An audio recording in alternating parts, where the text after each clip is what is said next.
what really resonated with me from what Ian said before is that putting your own stories or own sort of personal experiences into a script, and I think that's sort of when you get the best out of something, like putting your own personal experiences into something. It makes it more relatable, and sort of everyone else can relate to it as well. Yeah, and it's those details. Yeah, It's not even necessarily has to be a conversation. It's yeah, literally like, okay, my dad used to do this crazy thing when he did this, or my brother did this when he was used to do that, or yeah, I remember I saw this guy do this thing one time, or I loved how this guy dressed and he used to have this whatever. Like, yeah, yeah, those details go into everything we do, and multiple scripts we pulled from the same person. I know that there's like two or three characters throughout our movies that have been sort of loosely based or had something to do with our mother yeah, or exactly. you know. I Yeah. lo- You just take, be inspired by the world that's around you. yeah, of course, and I love how grounded like Fatman was. Obviously, we're used to these usually Christmas movies where you get a jolly good time. We have the sleigh flying up in the sky. When we kept the ground, you kept it grounded, and the sleigh was just like sort of like constant mechanic repair, like, uh, and then Well, that yeah, was funny because when we were thinking of the idea, we were literally like, okay, well, how much of that stuff do we show? yeah, yeah. And then I remember writing the script, we were just like, okay, none of it. Like, I don't You, think anybody like we're yeah, not going we to didn't out. need to. We know the story. We know the story Yeah, already. Yeah. Like keep it yeah. grounded. You just sprinkled a little bit here and there, a few like sort of nice lines about the reindeers, or like sort of being. I can't remember which one, but like one getting sort of like aggro and like has a temper, and then um, He tries just to like bite that guy. yeah, Listen, and then just the sleigh being in constant repair, then the workshop being old fashioned, and him driving a red Ford, like an old red Ford. Did you build that Esham for the film or?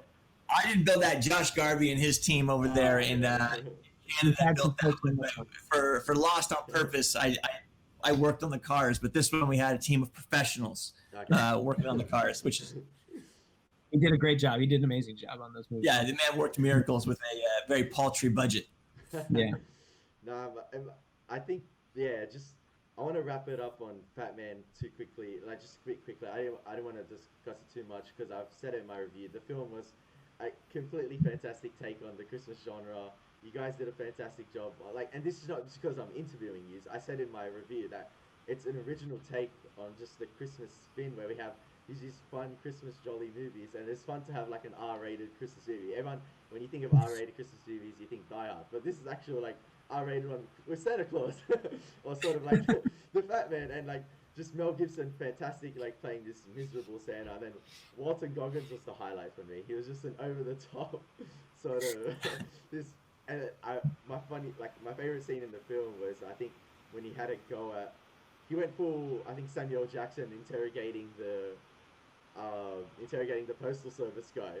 He had Oh perfect yeah. line. He had perfect line delivery, and part of me swearing when he's like Santa Claus, motherfucker, when he didn't know like who Chris Kringle, like when he said the name of Chris Kringle. But yeah, It's it's really fun to watch Walton put put the character and the scene together. Like, I mean, when we sat down and talked with him, we were able to, we talked to him a couple times. We gave him our spin on the character. What, like, I think unpredictable was a big word that we used. Of like, yeah, okay, we fantastic. want this Yeah, guy to be predictable. We want, like he should be like this. And he was like, oh yeah, yeah, yeah. And then he went away for about a month and worked on it himself and layered the guy up and made him a real person.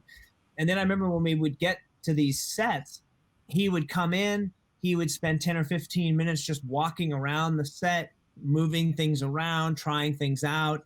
And he would kind of get like what he wanted to do, what he thought might be a physicality that would be funny. yeah, And then he'd run it through a couple of times, and then the other actor would come in, and he'd do all this before the other actor came in. And then he would just start walking through the lines with the guy, and we would be walking through our shots with him. And then on the day when he would start shooting, like he had all these really funny little idiosyncratic things that he could do and would do to try out. He would try things out, and no take was the same.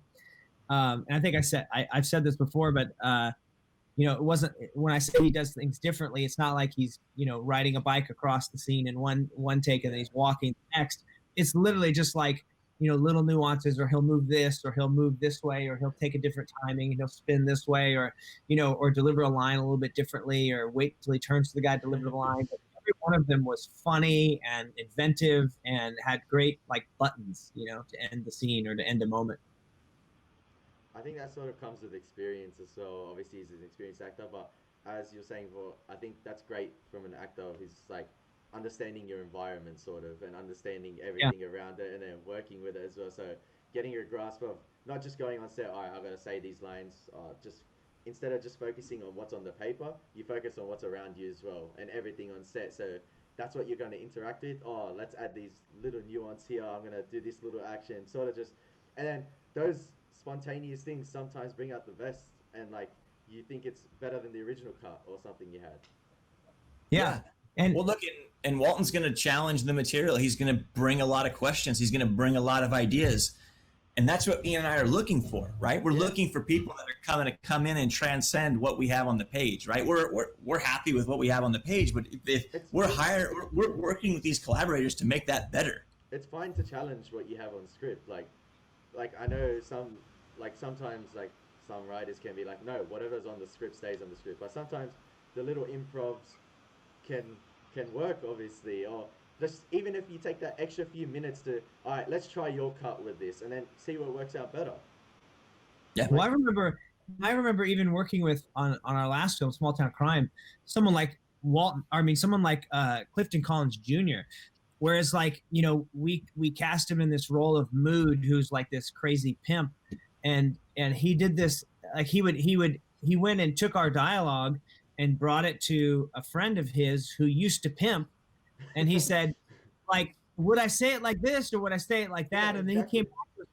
with words that he was like, he said he would call it a this or that. And we're Yeah. like, all right, that's awesome. Use that. That's great. So he came back with all these like amazing phrases and Yeah. these, and then he picked up all these little idiosyncratic things from his friend that he would do. And he was like, and he said he knew a pimp once that had a this or, and he picked up so many things that he layered into this character. It became like, five pimps all blended into one in such an amazing way. That's fantastic when like the actors go out of their way to sort of understand their character as well. Like, and especially from that instance, he sort of went out of his way to find out what a pimp was, what a pimp would do, what a pimp would say. Yeah. It's similar to like when you get cast on a comic book movie, or similar to like I remember watching Lord of the Rings behind the scenes of Ian McKellen, and he read through all the books to find out like sort of what Gandalf would do, or sort of the descriptions, and add those to the film as well. So I think when an actor does that and goes behind the scenes to delve more into their character or what their character's about, it sort of shows that they have an understanding and respect for what the writers have as well. They're not just gonna half-ass it sort of on set. They've actually put their research into it, or they've gone out of their way to bring out the best in their production as well. That helps in tales of the writers as well. They enjoy that. The directors enjoy that, and then that produces the best product for the screen as well. Yeah, and what's really interesting is just figuring out how every actor works, right? Yeah. Because no two are the same. I remember when we were working with John Hawkes, like his methodology is much different than someone like Walton's, where Walton is always looking for a little bit more spontaneity. John is very much on the page, and John relentlessly reads the script. His spontaneity comes out of that. Like his naturalistic feel comes out of him just knowing that material forwards and backwards perfectly, and like in rehearsal, getting very dialed. And then when he would do his takes, I mean, he would do it. There were definitely nuances he would change to freshen it up if he felt like it needed to be fresher. But I think it's just his, like, it's so innate. By the time we get to the shooting, he just knows it forwards and backwards, and it's just, he could vacuum and do the lines, and he would ace it. So yeah, that familiarity with everything was his style, which was awesome to see too. I just want to discuss. Obviously, we've had a tough year for film and what's happened. Everything's basically been pushed back a year, which makes next year even more exciting because if it's sort of like, I don't want to put it on the USA, but it's sort of on the USA to get everything right due to COVID. So like the film companies start putting out the films in theaters, because obviously we had recently the HBO Max announcement where they're going to dual release the films in theaters and streaming. And for me, I'm a hardcore theater guy through and through. I will go to the movies no matter what. Like, and a lot of people have been discussing the fall of theaters, or is this the end of theaters? And for me, that's saddening for me. And hopefully it doesn't go that way. And I think we had Warner Brothers, they were releasing June and Godzilla vs Kong on HBO as well. And recently, Legendary are gonna sue them because they don't want it that way, because obviously they're big blockbusters. You put so much money into them, they're meant for the big screen. Like Godzilla vs Kong, no matter what you think of the monster franchise, they're big popcorn flicks. Like there's a difference between watching it at home, no matter how big a screen you have, to watching it in the theaters with that surround sound. Or it's just an experience for me going to the theaters. It's an experience like no other. Yeah. Look, Ian and I are huge proponents of the theatrical communal experience of enjoying movies. I do think the narrowing of the window is inevitable. See, Yeah, okay. so that so they can consolidate their marketing spend. Yeah.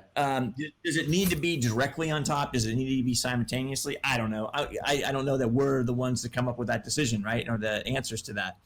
I do feel like that instead of, putting a movie in a theater for 3 months or a month or whatever, I mean, the films will run as long as they can sustain running in a theater. And then I do think shortening the window out to VOD and DVD and Blu-ray is a good idea, because I honestly think that it'll free up the theaters to have more movies in there. I mean, if there was, I think more movies that wouldn't normally get a chance to be a theatrical release will get a chance if those windows are shorter, because I think that more movies will jump in there for a week and then jump out of it if they can jump out of it in a week or two and be up in VOD that quickly.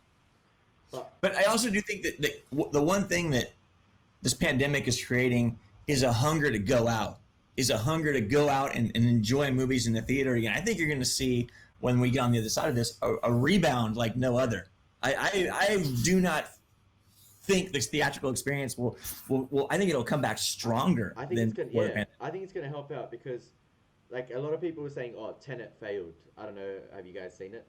I haven't seen it yet. It's on the list. On the list. But I will be watching it on demand very shortly. A lot of people saying the Tenet experiment failed, but it still earned quite a bit of money for the time period it came out, in terms like COVID was still infesting, or like the COVID like protocols or the lockdowns are still like all over the world, and it still earned a decent amount of money for what happened.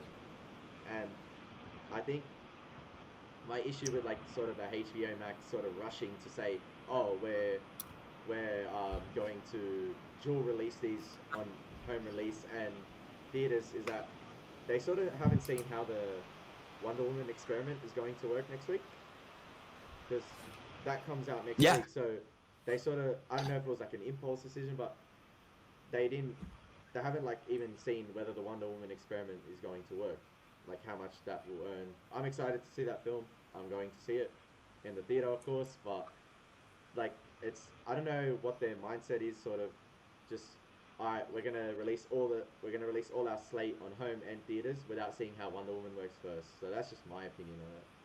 I think a lot of studios have been taking a bath for so long this year that they've got to get some income churning to justify some of the slate that they're also trying to shoot for next year. So I think that's a lot of it. They just have, I mean, look, they've all got boards, they've all got investors, they've all got to make a certain amount per year, and they're way under this year. So I mean, their stocks are down. Like, their board is saying, hey, like you've got to make some stuff, and you've got to put out some stuff.